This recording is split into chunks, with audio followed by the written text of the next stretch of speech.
Yes, sir. All right, good afternoon. This meeting is called to order. Mr. Trowman, does anyone sign up for public comment? Thanks, sir.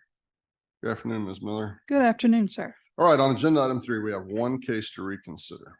Yes, sir, that's correct. Commission Appeals is requesting a letter of continuing jurisdiction in case number 3470062. On docket 39, on October 3rd, 2023, the commissioners voted to resubmit the case on a future docket, and in error, a draft decision was mailed. The appeal deadline was October 17th, 2023, and there's no indication of an appeal. However, the decision is void on its face because it was mailed without authorization. Therefore, we're requesting a letter of continuing jurisdiction so that the case can be resubmitted on a future docket. Commissioner Trevino, I agree. Commissioner Esparza, I agree. and Mr. Chairman. Agreed. Thank you. We'll now consider tax liability cases on agenda item 4. I believe we have 2 cases on docket 49 and 1 case on docket 50. Yes, sir, that's correct. For the record, Hugh Daniel, Special Program Appeals. The 2 cases on 49 and 1 on docket 50. The first case on docket 49 is case number TD-23-011-0423. Commissioner Esparza. I agree with staff recommendations. Commissioner Trevino. I agree with staff recommendation. Chairman Daniel. Agree with staff recommendation. Thank you. The second case on docket 49 is case number TD-23-021-0923. Commissioner Esparza. I agree with staff recommendations. Commissioner Trevino. I agree with staff's recommendation. And Chairman Daniel. Agree with staff recommendation. This concludes consideration of tax liability cases on docket 49. The case on docket 50 is case number TD-23-023-0823. Commissioner Esparza. I agree with staff recommendations. Commissioner Trevino. I agree with staff's recommendation. And Chairman Daniel. Agree with staff recommendation. Thank you. This concludes consideration of tax liability cases on both dockets. All right, thank you. We have no fair housing cases on agenda item 5, no child labor cases on agenda item 6. Under agenda item 7, we have no wage claim cases pulled for additional discussion on either dockets 49 or 50. That is correct. None pulled for additional discussion, but you should have received the wage claim short form dissent list for dockets 49 and 50. I move we accept staff recommendations on the remaining wage claim cases on dockets 49 and 50. I second the motion, except for those cases on which I am dissenting, as reflected on wage claim short form dissent list for docket 49 and 50. I concur with the chair's motion, except for the cases of which I'm dissenting is reflected in wage claim form dissent list for dockets 49 and 50. Motion passes with the exceptions noted. We'll now move to agenda item 8, consideration of unemployment insurance cases on docket 49. Please proceed when you're ready. Case number 301-5074, Commissioner Trevino. The AT decision is not supportable. During her interview, the claimant was forthcoming with the employer about her skills and stated that she had not worked with 2 of the software programs since the 1990s, and the 3rd software program was not discussed. The employer hired her anyway. After 3 days, the claimant was fired from her job. The claimant's inability to perform to the employer's expectation after only working for the employer for 3 days does not rise to the level of misconduct. Reverse the AT, no misconduct, void chargeback. The appeal tribunal decision should be modified, but only to avoid the chargeback ruling. Regarding the job separation, the claimant was fired for misrepresenting her skill set on the resume. Employer's job application was clear about which computer programs required working knowledge from the claimant. Claimant listed these programs as computer skills, quote unquote, on her resume. However, the employer's testimony reflects that the claimant did not appear to possess even an elementary understanding of the programs in question. While some types of embellishment on a resume could be categorized as harmless puffery, claimant's listing of these programs went beyond harmless puffery when, as the employer stated, she appeared to not even be able to open or get programs started. The latter reflects no working knowledge, which is not embellishment, but rather misrepresentation. As such, the claimant's actions constituted misconduct connected with the work. We should therefore modify the AT decision, misconduct, void chargeback. Misconduct, void charge. Short form dissent, ma'am. Yes, sir. Case number 311-1786, Commissioner Esparza. The AT decision is not supportable based on the available information. Although the employer's appeal was late, the chargeback determination may have been sent to an invalid address. The employer has given credible and consistent statements that its accountant filed a change of address request with TWC sometime at the very start of the pandemic in March of 2020, and that the company never received the original chargeback notice or the chargeback determination. Its appeal to the commission indicates that the employer has located a copy of that change of address request. If there is proof that the accountant did file such a request prior to the issuance of the original notice of maximum potential chargeback on March 30th, 2020, that would also explain why the employer's protest was late. Accordingly, we should hold a rehearing to give the employer an opportunity to submit his copy of change of address form from 2020 and explain how it was submitted to TWC back in March of 2020.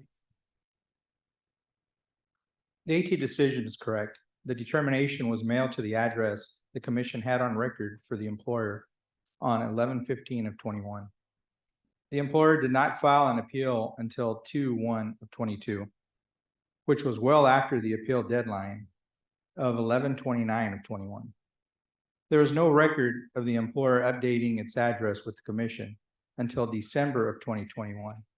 Therefore, the employer filed the late appeal, and the commission is without jurisdiction to consider the underlying merits. Affirm the AT, late employer appeal, late employer response to the notice of maximum potential chargeback. Timely employer appeal, timely response to the NMPC resubmit.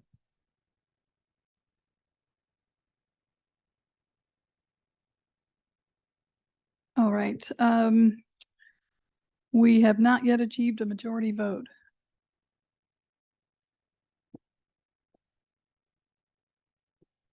Agreed with Jim. Thank you. Majority vote is timely employer appeal, timely response to notice of maximum potential chargeback, and resubmit on the chargeback separation issue. Case number 3162928, Commissioner Trevino. The claimant established good cause for missing the AT2 hearing. The claimant provided credible and persuasive testimony that he did not receive a copy of the AT2 hearing notice. He appeared at the AT1 hearing, but the hearing was not conducted because the employer failed to appear.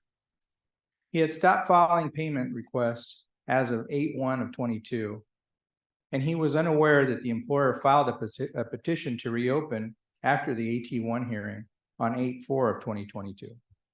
The claimant moved in 10/22, and updated his address with the USPS to have his mail forwarded from his previous address. However, he never received the notice of the AT2 hearing scheduled on 12/8/22. Thus, the claimant established good cause for missing the AT2 hearing, and the case should be resubmitted for a summary of the merits of the AT3 hearing. Affirm the AT3, claimant established good cause for missing the AT2, resubmit for a summary of the merits. We should modify the appeal tribunal decision. First, regarding the claimant's non-appearance at AT2, the UI benefits handbook, which is sent to all claimants, instructs them to keep their address current with TWC. Here, the claimant missed the hearing because he failed to update his address with TWC as instructed. Thus, the claimant did not establish good cause for his non-appearance. On the remaining procedural issues, I agree with AT3's finding that the employer established good cause for its non-appearance, that the employer's protest should be deemed timely, and that the claim was valid. As to the job separation, because the claimant was insubordinate after prior warnings, he was discharged for misconduct connected with work. Accordingly, we should modify the AT decision. The claimant did not have good cause for his non-appearance. The employer had good cause for its non-appearance, timely employer protest, valid claim, misconduct, no chargeback, adequate employer response. Claimant established good cause for AT2, employer established good cause for AT1, resubmit. We will resubmit the case. Case number 3234087, Commissioner Trevino. The AT decision is not supportable. The claimant was approved for PUA benefits while he was out of work for 2 weeks in late April and in early May of 2021. The claimant then returned to work and believed his claim was completed. Though he received the notice to provide proof of employment, he heard from his employer's HR department that the commission had contacted them about his claim and believed that the proof had been submitted. Once the claimant found out that he needed to provide the proof of employment, he did so. States have the ability to extend the response deadline in cases where good cause has been established. Here, the claimant has established good cause to extend the deadline to provide proof of his employment. Reverse the AT, PUA eligible beginning 4/28 of 21, no overpayment. The AT decision is supportable.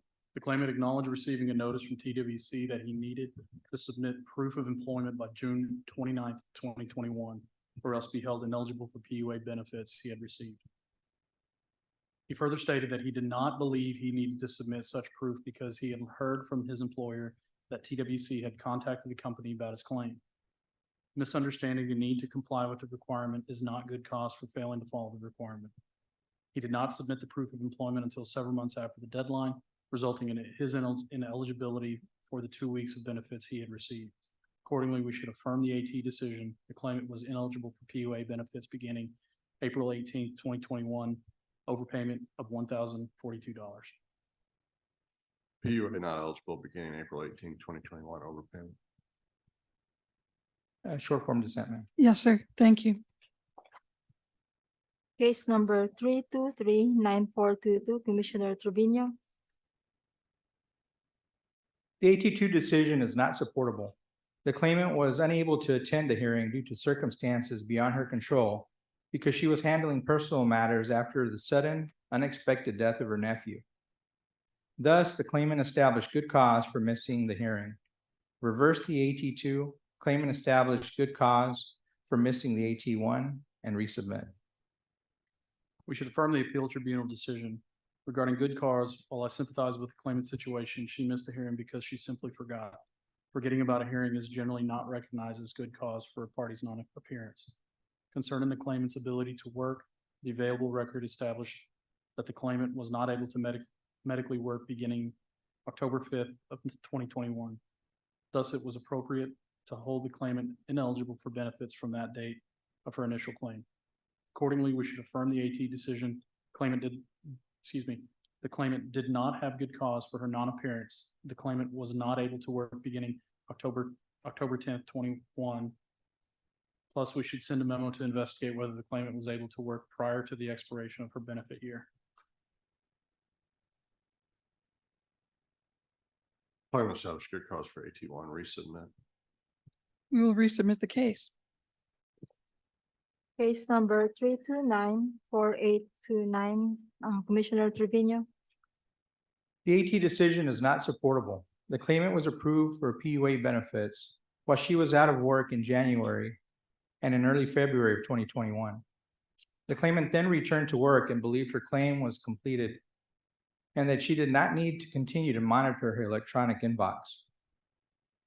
It was not until several months later that the commission sent the claimant a notice to provide proof of employment and subsequent determinations.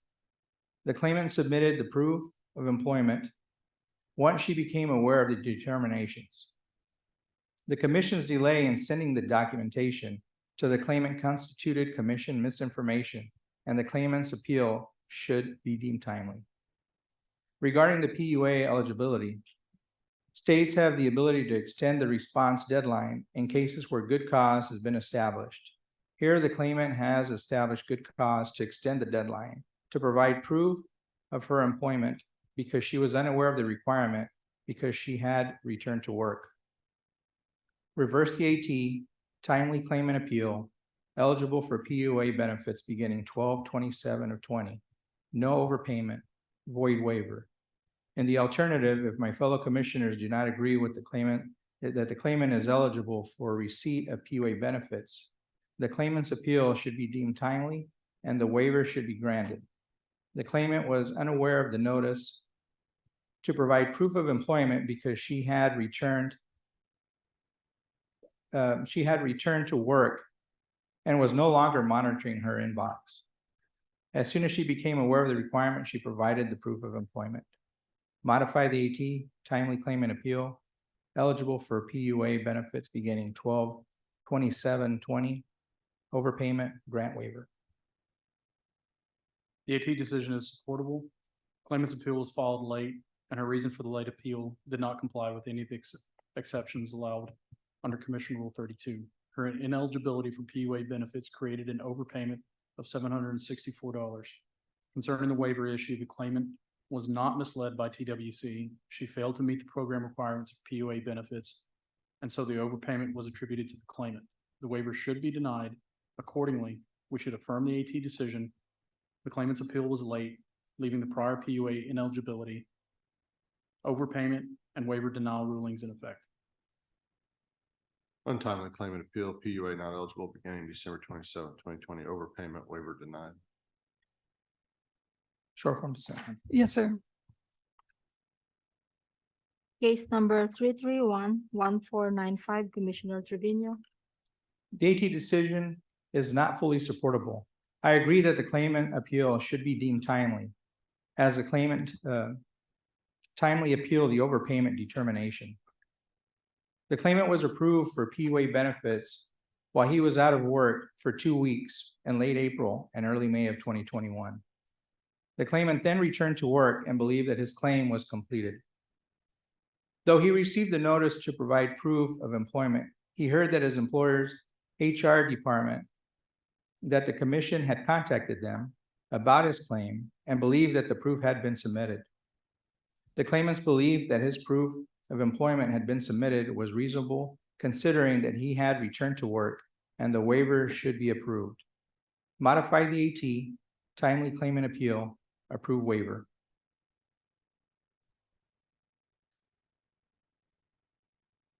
Give me 1 second, Chair.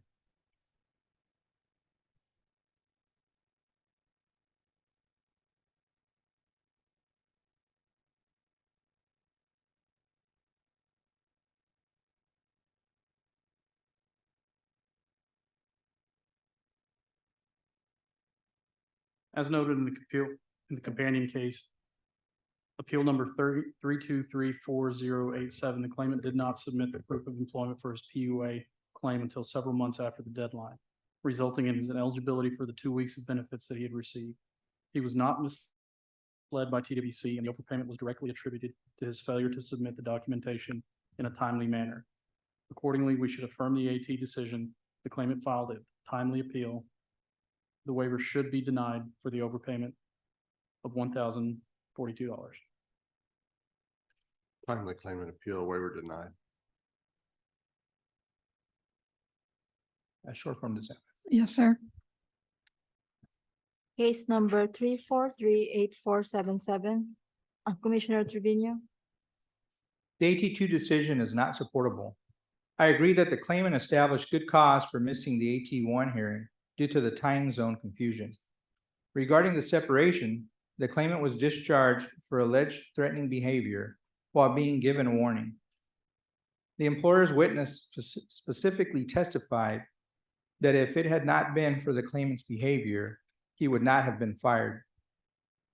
The claimant denied the allegations under oath, and the employer only provided vague secondhand hearsay testimony and evidence to prove the allegations.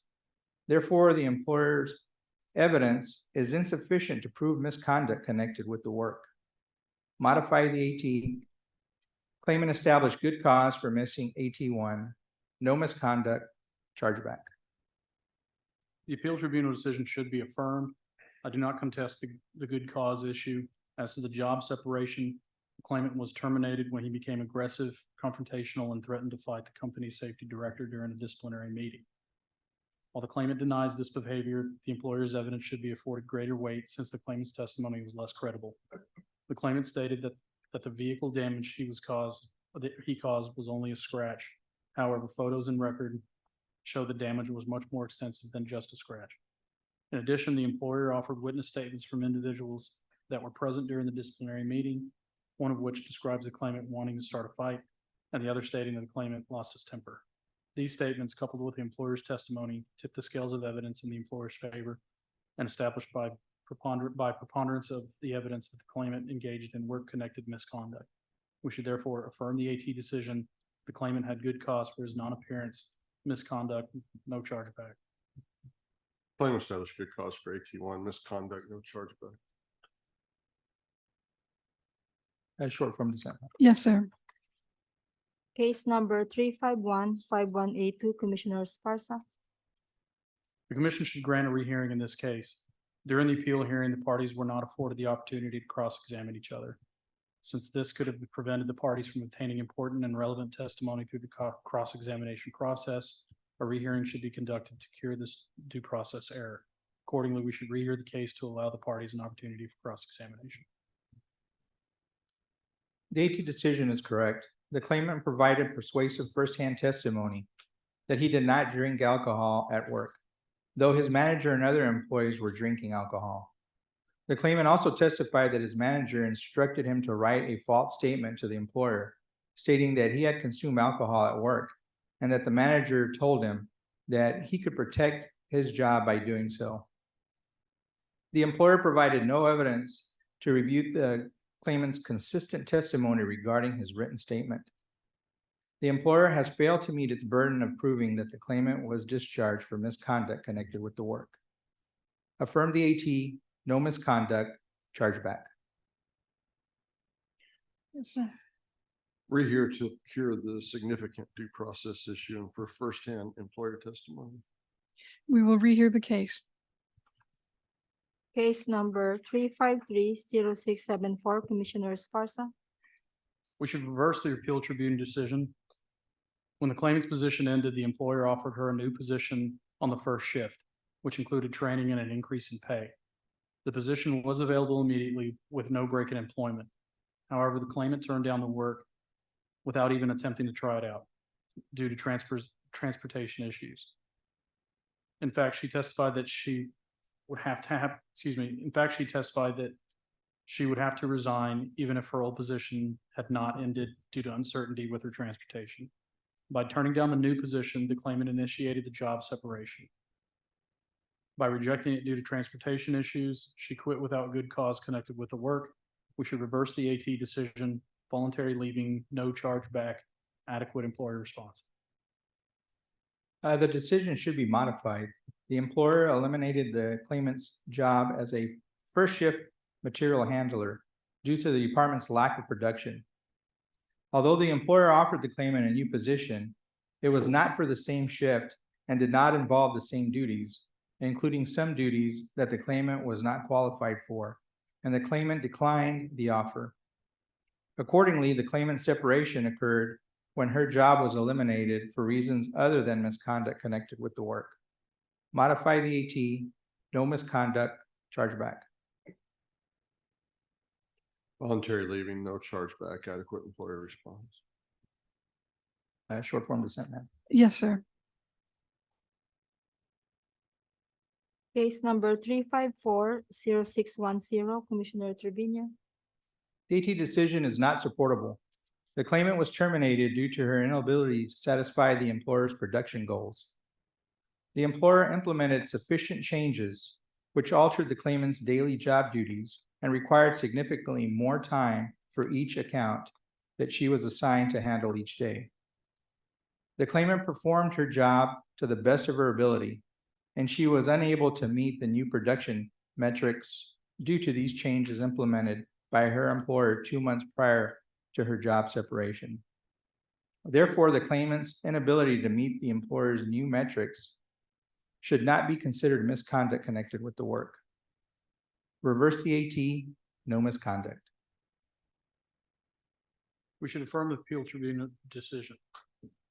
The claimant was terminated for not meeting the employer's job expectations. Although the claimant previously met the employer's job standards, her performance waned through the course of her employment. Since the claimant had satisfactorily performed to the employer's expectations, her subsequent decline in performance constituted mismanagement of her position in employment. As such, we should affirm the AT decision, misconduct. No misconduct. Short form dissent. Yes, sir. That was the last unemployment insurance case pulled for additional discussion on docket 49. You should have received the UI short form dissent list for docket 49. I move we accept staff recommendations on the remaining UI cases on docket 49. I second chairman's motion, except for those cases in which I am dissenting, as reflected on UI short form dissent list for docket 49. I concur with the chair's motion, except for the cases on which I am dissenting as reflected in UI short form dissent list for docket 49. Motion passes with the exceptions noted. Thank you. Continuing to docket 50. The first three cases will be called together: 355-5259, 353-2091, 350-7193. Commissioner Esparza. The AT decisions in these three companion cases are not supportable. They are similar to many other cases from 2021 and 22, in which the employer was not told on chargeback or reimbursement liability notice sent during the pandemic that it could have dealt with this claim volume problem by simply sending TWC a spreadsheet of all the notices that it needed to protest or appeal. The dates in this case coincide with the height of the pandemic during the timeframe in which claimants, employers, and TWC were all overwhelmed by the volume of claims, appeals, and related proceedings. If the employer had the proper information, it could have responded to the reimbursement liability notices on time. Accordingly, as we did in prior similar cases in 2021 and 22, we should reverse the AT decisions, hold the employer's appeals timely, and resubmit the cases on the merits of the reimbursement liability issues. The AT decision should be affirmed. The wage verification notices were received by the employer, and the employer made no attempts to respond for over 2 years due to the volume of claims received during the pandemic. Since there is no good cause exception to the timeliness rules, the employer's appeal should be dismissed as late. Affirm the AT, late employer's appeal, bill reimbursing employer. Timely employer appeal resubmit. We will resubmit the cases.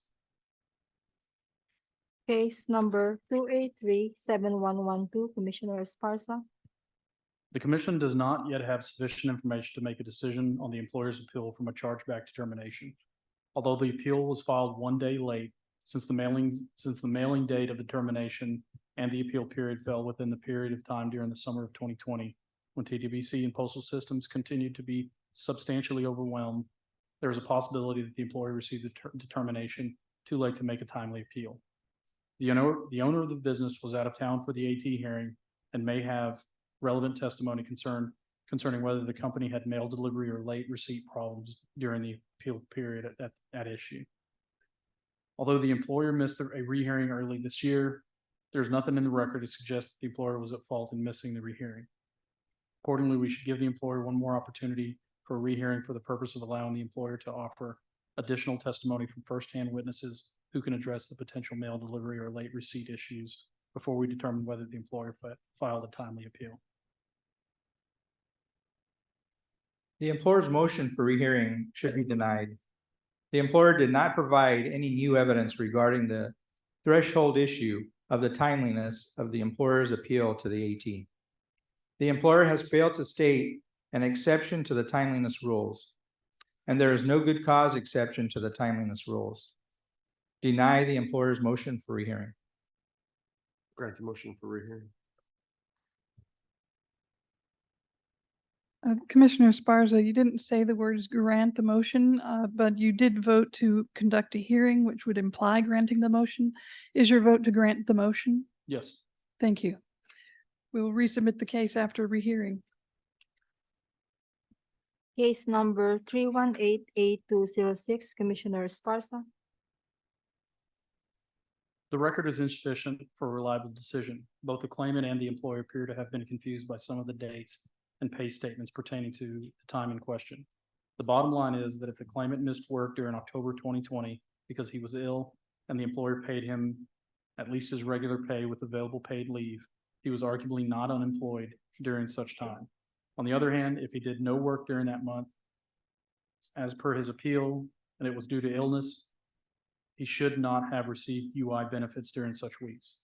The current record is too ambiguous for a definitive ruling at this point. Accordingly, we should hold a rehearing with instructions to each party to submit testimony as to whether the claimant worked during the relevant weeks and whether any portion of those weeks was paid by the employer. The decision should be modified. While I don't dispute that the claimant did not establish good cause for missing the AT1 and AT2 hearings, the claimant's petition to reopen also constitutes an appeal to the commission of the first AT decision. That decision, which dismissed the claimant's appeal as late, is not supportable because the claimant filed an address change with TWC during the appeal period, and the claimant's appeal should be deemed timely under Rule 32H. Regarding the merits of the earnings adjustment issue, the evidence available at the time of the first hearing established that although the employer reported wages for the claimant in October of 2020, the claimant did not actually work during October of 2020 because of illness. Rather, the reported earnings were attributed to either previously earned sick leave or PTO, which does not constitute wages earned during the benefit weeks in question. Therefore, we should modify the AT, no good cause for AT1 or AT2, timely claimant appeal, no earnings adjustment overpayment. Yes, sir. Claimant did not establish good cause for AT2 or AT1, timely claimant appeal, no earnings adjustment overpayment. Did you say no overpayment? No earnings adjustment. Thank you, sir. So the majority vote is no overpayment. Second.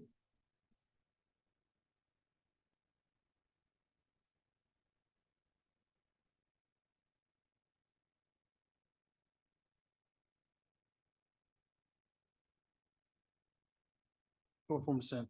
Yes, sir. Case number 3450969, Commissioner Trevino. The decision is not correct. The claimant missed the first AT hearing, which was scheduled for 8 a.m. because he registered for the hearing 3 minutes late. The claimant was late in registering for the hearing because he experienced unexpected phone problems on the morning of the hearing. The claimant made a good faith effort to participate in the hearing, but was prevented from doing so by unexpected technical issues. Therefore, the claimant had good cause for missing AT1, and the case should be resubmitted to consider merits testimony from AT2. Reverse the AT, claimant established good cause for missing AT1 hearing. Resubmit. We should affirm the appeal tribunal decision concerning good cause, although the claimant alleged difficulty with Wi-Fi as the basis for missing the AT hearing. The record shows that the claimant could have connected his cell phone to a cellular network, which would have enabled him to attend the hearing. Since the claimant was not prevented from attending the AT hearing due to circumstances beyond his control, the claimant did not establish good cause. Concerning the job separation, although the claimant alleged work-related stress for quitting, he failed to establish that he had attempted to remedy his concerns with the employer prior to quitting. Since the claimant quit when continued work was available, his separation was a voluntary quit without work-connected good cause. As such, we should affirm the AT decision. The claimant did not establish good cause for missing the AT1 hearing, voluntary leaving, no chargeback. Claimant established good cause for AT1, resubmit. We will resubmit the case. Case number 3493534, Commissioner Trevino. The AT decision is not correct. Though the claimant received the employer's policy upon hire, the employer's written policy was not specific enough to notify the claimant that, as a condition of continued employment, she could be required by the employer to submit to a physician of the employer's choosing for evaluation. The claimant's own doctor released her to work or to return to work, and the claimant's choice to decline the consent to evaluation by the employer's doctor did not constitute misconduct connected with the work. Reverse the AT, no misconduct, bill reimbursing employer. Since the claimant's return to work letter was not admitted into evidence, I would also agree to rehear this case to admit the claimant's release into evidence and question the parties regarding why the claimant's release was not accepted by the employer. We should affirm the appeal tribunal decision. The employer mandated fitness for duty evaluations upon request. Although the claimant was aware of the employer's rule, the claimant was terminated when she refused to comply with the employer's request to complete a fitness for duty evaluation on multiple occasions. Since the employer's rule was promulgated for the purpose of promoting workplace safety, the claimant's refusal to abide by the employer's rule was mismanagement of her position of employment and misconduct connected with the work. As such, we should affirm the AT decision, misconduct, reimbursing employer not billed. Misconduct, reimbursing employer not billed. Short form dissent, ma'am. Yes, sir. Case number 3495923, Commissioner Esparza. We should reverse the appeal tribunal decision concerning good cause, the employer's testimony in corroboration with their timely petition to reopen suggests that the employer was unable to participate in the AT hearing due to not receiving the AT hearing packet. Since the employer was unable to attend the AT hearing due to circumstances beyond their control. Let me be clear, since the employer was unable to attend the AT hearing due to circumstances beyond their control, we should hold the employer established good cause for missing the AT1 hearing and resubmit the case for merits testimony. In the alternative, even without finding of good cause, the claimant should be disqualified from benefits. The claimant worked at a facility which catered to the vulnerable population. The claimant was discharged when she forwarded a sensitive patient video involving domestic violence to her supervisor. Although the claimant alleges that she forwarded the video for work needs, the employer's documentary evidence shows that the claimant intended the message for entertainment purposes. Since the employer's work rules specified the employees cannot act in a manner that interferes with the performance of their job duties, the claimant's insensitive conduct for sharing a patient video was mismanaged her position of employment and misconduct connected with the work. As such, we should modify the AT decision. The employer did not establish good cause for missing the AT hearing, misconduct, reimbursing employer not billed, adequate employer response. The decision is correct. The employer did not establish good cause for missing AT1, and its non-appearance was due to interval communication failures between the employer and its third-party administrator. Regarding the work separation, the employer did not meet its burden of showing that the claimant, a 23-year employee, was discharged for misconduct connected with the work. The employer did not present any direct evidence to show that the claimant committed a policy violation sufficient to warrant discharge. And the claimant denied under oath that she was knowingly violated any employer policy. Therefore, we should affirm the AT. Employer did not establish good cause for missing AT1. No misconduct, bill reimbursing employer. Employer did not establish good cause for AT1, no misconduct, bill reimbursing employer. Short form dissent. Yes, sir. Case number 3544356, Commissioner Esparza. The appeal tribunal decision should be modified. The claimant was fired for directing profanity at a postal worker. Per the employer, the claimant had previously been warned about rudeness at a different post office. While the claimant denies any wrongdoing, the employer presented two witness statements. One from the coworker who accompanied the claimant to the post office during the final incident, and another from the post office's customer service supervisor that corroborated the employer's version of events. Since the statement from the customer service supervisor constitutes a statement from a disinterested witness, it should be afforded greater consideration when weighing the evidence between the parties. As such, the employer has established by preponderance of the credible evidence that the claimant acted in a manner that constituted misconduct connected with the work. We should therefore modify the AT decision, misconduct, no chargeback, sever adequate response. In the alternative, I would also support a vote for rehearing in this case for the testimony of the individuals present during the final incident, the claimant's coworker and the postal worker against whom the claimant directed the profanity. The decision is not correct. The employer discharged the claimant after it received a complaint from a postal worker alleging that the claimant had cursed at the worker when the claimant was at the post office picking up the employer's mail. The claimant denied the allegations under oath, and the employer only presented secondhand hearsay evidence regarding the alleged incident. Therefore, the employer did not meet its burden of showing that the claimant committed misconduct connected with the work. Reverse the AT, no misconduct, chargeback, void adequate response. No misconduct, chargeback, void adequate response, memo to investigate possible unreported earnings. Short form resent. Yes, sir. Case number 3555251, Commissioner Esparza. The AT decisions is not supportable. The wage verification notice was sent to the employer, school district during the height of the pandemic in 2020. The employer's representative was dealing with hundreds of thousands of claim notices, and the person dealing with the notice was confused over how to handle this. The case is similar to many other cases from 2021 and 22, in which employers were not told on chargeback or reimbursement liability notice sent during the pandemic that they could have dealt with their claim volume problems by simply sending TWC a spreadsheet of all the notices that they needed to protest or appeal.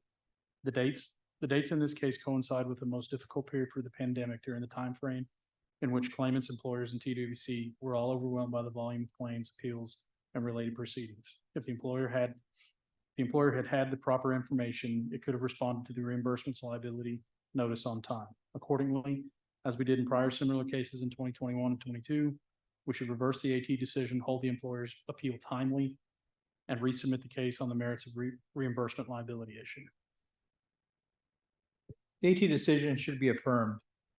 The wage verification notice was received by the employer, and the employer made no attempt to respond for over 2 years. The employer testified that their appeal was late because the claims analyst who received the document was confused about the instructions. Since there is no good cause exception to the timeliness rules, the employer's appeal should be dismissed as late. Affirm the AT, late employer appeal, bill reimbursing employer. Timely employer appeal, resubmit. We will resubmit the case. Case number 3557145, Commissioner Esparza. We should modify the appeal tribunal decision. The claimant was discharged for inappropriately touching a coworker in violation of the employer's zero tolerance policy. The employer's HR investigation corroborated the allegations against the claimant. Thus, the claimant was discharged for misconduct with the work. We should modify the AT decision, misconduct, no charge back, sever the adequate response issue. In the alternative, we should grant a rehearing in the case. The employer was not asked if any of the first-hand witnesses were available to testify. Based on the seriousness of the allegation, we should rehear for testimony from the employer's first-hand witnesses. The AT decision is not correct. The employer discharged the claimant based on allegations that he acted inappropriately. The claimant provided consistent and credible first-hand testimony denying the employer's allegations. The employer failed to provide first-hand testimony regarding the claimant's conduct and was unable to present any detailed evidence to substantiate their claims against the claimant.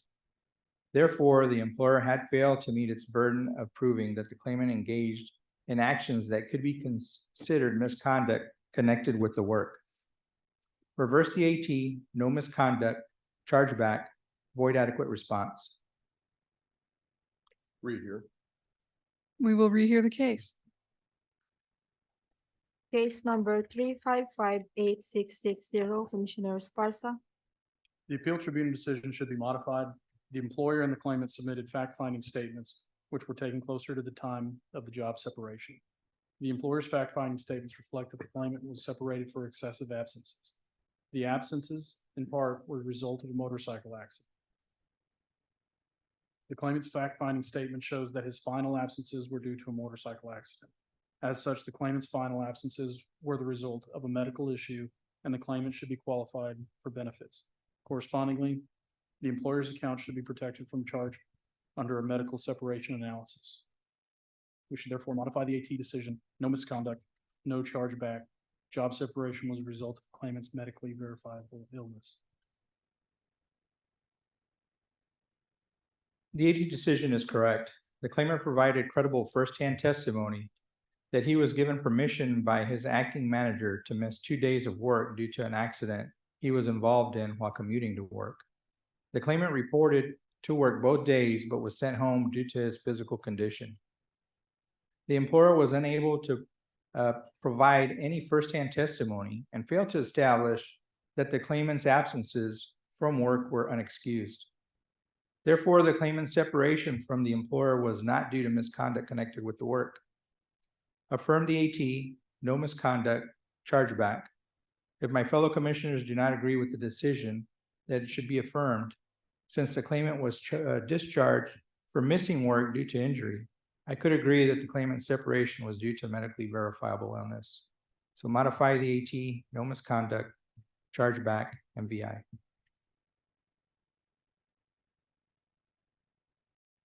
No misconduct, chargeback. Short form dissent. Just to clarify, the primary votes, there's a majority among the primary votes of no disqualification, chargeback. Your secondary vote, Commissioner Trevino, does agree with Commissioner Esparza. Did you want your primary or your secondary vote? No, I will stay with my primary vote. Yes, sir. And then your dissent would be appropriate, sir. Yeah, dissent on the chargeback. Yes, thank Okay. you. Yes, please. Case number 3560209, Commissioner Trevino. The AT decision is not supportable. The claimant was terminated for failing to properly process cash bonds. The claimant was unaware of a formal procedure for processing these types of transactions. The claimant was not properly trained, and the employer failed to follow its own progressive discipline policy before terminating the claimant's employment. The claimant did not actively and knowingly neglect her duties or deliberately fail to follow the employer's procedures. Therefore, the claimant's actions do not rise to the level of misconduct. Reverse the AT, no misconduct, bill reimbursing employer, void adequate response. We should modify the appeal tribunal decision. The claimant's written warning instructed her to count and deposit cash bonds on the day they were received and to notify her supervisors immediately about any issues. Less than a month after the reprimand, the claimant processed several bonds that had been in the safe for months and failed to notify her supervisor about the delay as instructed. Thus, the claimant failed to follow instructions and mismanagement her position of employment. We should modify the AT decision, misconduct, reimbursing employer not billed, sever the adequate response issue. Misconduct, reimbursing employer not billed, sever adequate response. Short form dissent, ma'am. Yes, sir. And that was the last unemployment insurance case pulled for additional discussion on docket 50. You should have received the UI short form dissent list for docket 50. I move we accept staff there's recommendations on the remaining UI cases on docket 50, except for the case on which I'm dissenting as reflected on the UI short form dissent list for docket 50. I second chairman's motion, except for those cases on which I am dissenting, as reflected on UI short form dissent list for docket 50. I concur with the chairman's motion, except for the cases on which I am dissenting, as reflected in the UI short form dissent list for docket 50. Motion passes with the exceptions noted. Thank you. Thank you. We'll take a short recess.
You say you shouldn't have, they didn't try to end your life. I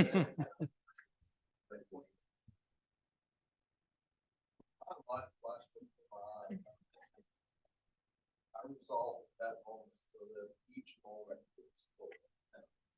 That's what we're aiming for the rest of the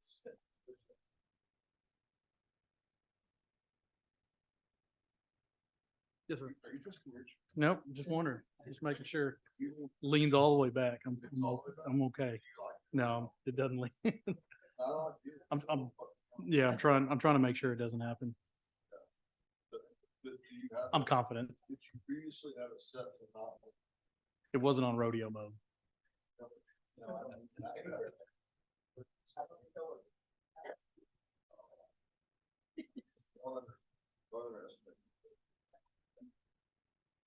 So all the chairs were. I did raise mine. It's short. So who was sitting in your chair last? Randy Towns. All right, we just need a starting point for the investigation.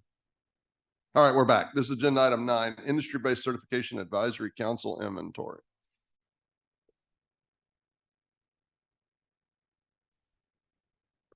Good afternoon, Chairman Daniel, Commissioner Trevino, Commissioner Esparza, and Mr. Sarna. For the record, Carrie Ballas, Workforce Development Division.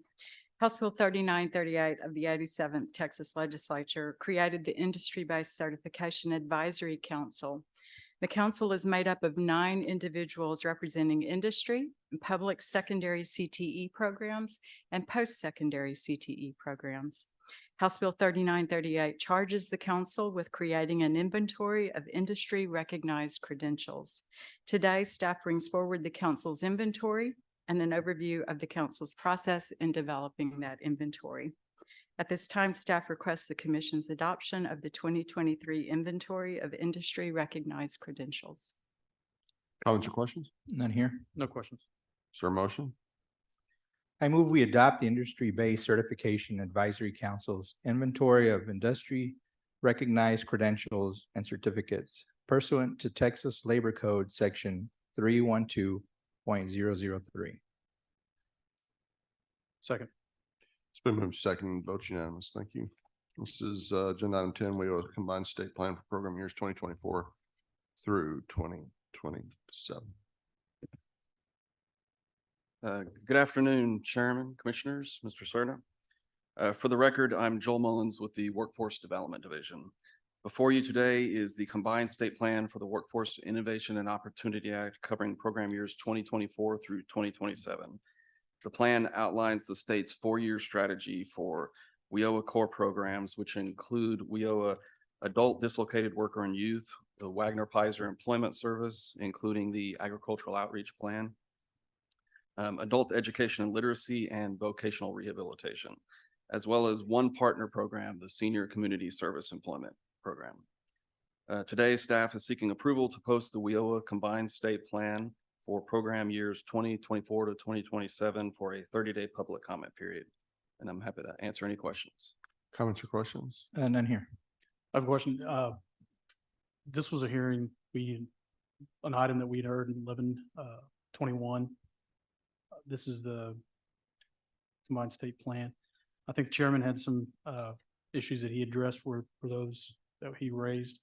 Were those issues addressed? And could you give me a high overview of the type of information that was corrected? Yeah, there were a number of things in the economic and workforce analysis section. We updated some of the data so that it was more recent.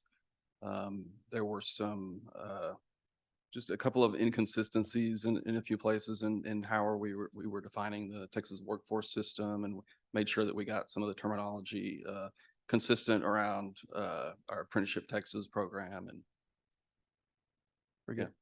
I'm satisfied. No questions. Thank you very much for that response. Mhm. I just say thank you to Joel and his team. They did go through and make some significant improvements to the report. And I think it's a good starting place for us as we're kind of telling our story about how we keep Texas's economic successes going. So good edits. We actually found a couple other things when we dug into it. Looks really good. I was going to have you just, read through the report starting with page 1, but I think I would be happy to do that, but no, Commissioner, it's never too late. I appreciate your willingness. Yeah. But I don't think we have to do that today. Appreciate all the work that went into it. It's a big document. It's like 300 something pages, and really does kind of lay out our plan for how things are going to happen. I know we'll get some opportunities to update this. I know there's some reports on this. There's lots of opportunities for us to tell our story. And this is sort of how I think we come together and be able to get that done. So thank you. Is there a motion on the action today? And Chairman, I move that we approve the Workforce Innovation and Opportunity Act Combined State Plan for program years 2024 to 2027 for posting for a 30-day public comment period as recommended today by staff. A second. This unanimous. Thank you. all right, thank you. Agenda item 11, apprenticeship related instruction cost study.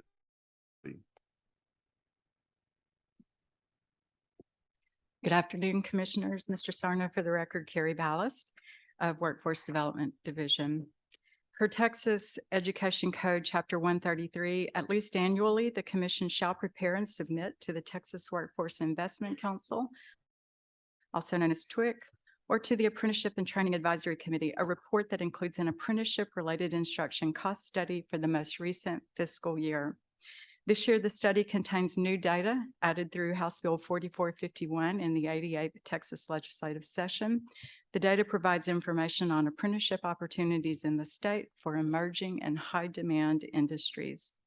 At this time, staff requests acceptance of the apprenticeship-related instruction cost study for the fiscal years 2021 and 2022 to be submitted to the Texas Workforce Investment Council. That concludes my remarks. Any comments or questions? Is None here. None. there a motion?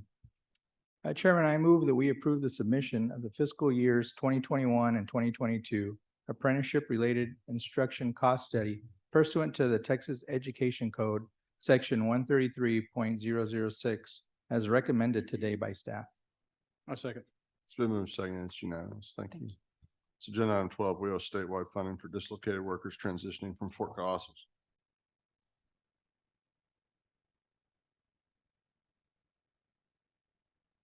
Good afternoon, Commissioners. Mr. Serna, for the record, Sandra Williams, Workforce Development Division. The Central Texas Workforce Development Board was awarded a National Dislocated Worker Grant by the U.S. Department of Labor Employment and Training, or DOLETA, on December 1st, 2001, due to the need resulting from dislocations from Fort Cavazos. This grant ended November 30th of 2023. Participants in this grant have included dislocated workers who are service members and military spouses dislocating from the Fort Cavazos U.S. military base. On August 30th, 2023, the Texas Workforce Commission, on behalf of the board, applied for another Emergency Recovery National Dislocated Worker Grant from DOLETA to assist with this need. Staff is currently recommending providing the board $750,000 in additional statewide funds to the board to provide training in these targeted occupations and support services for new and currently enrolled individuals who are transitioning or military spouses from Fort Cavazos for the period December 2023 through March of 2024. I'm happy to answer any questions. Comments or questions? None here. No, sir. None. I have a couple questions. The first question is, when do we expect to hear from the Department of Labor on the grant that we've applied for? We are hoping to hear at any point in time. And you said the first grant was in effect from what year to what year? 2021 to 2023. Are they typically 2-year grants? Yes. Okay. So in the event that we approve this $750,000 today, what happens if we don't get the next grant? How will they how's the board going to continue this following that if they don't get the next grant? If they do not get the grant, we will be working with the board to see what we can do to assist them. Unfortunately, many of the services may end up winding down. Okay. All right. Is there a motion? Chairman, I move we approve the $750,000 in additional Workforce Innovation and Opportunity Act funds to be provided to the Central Texas Workforce Development Board for training dislocated workers transitioning from Fort Cavazos in target occupations and support services for new and currently enrolled individuals from December of 2023 through March 2024, as recommended today by staff. I second the approval of funding for the program.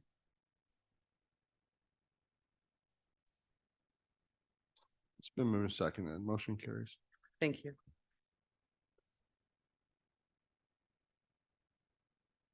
An executive director's report. Just a brief one to recognize 3 of the agency staff, the first being the chairman who spoke today at the IT Leadership Forum to discuss workforce, and then 2 of our IT employees who received IT Leadership Awards at that same forum, Omesh Pertab in Infrastructure Services and Richard Yasiewski, sorry guys if I messed up your names, in Application Solutions. Both of them were recognized with leadership awards at that same event. So we're very pleased about that and your participation in the event.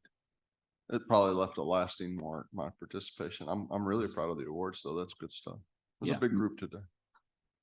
All right, any other order of business come before the commission? I just got one more, Chairman. I just want to introduce to everybody an attorney that's going to be full-time with our group. It's Josh Brooks. He's actually been working with my office since I first started as temporary, but he's finally agreed to come on board and join the team. So I appreciate it, Josh. Thank you for all your hard work. Anything else? Is there a motion to adjourn? Chairman, I move to adjourn. Second. It's been moved and seconded to adjourn. We're adjourned.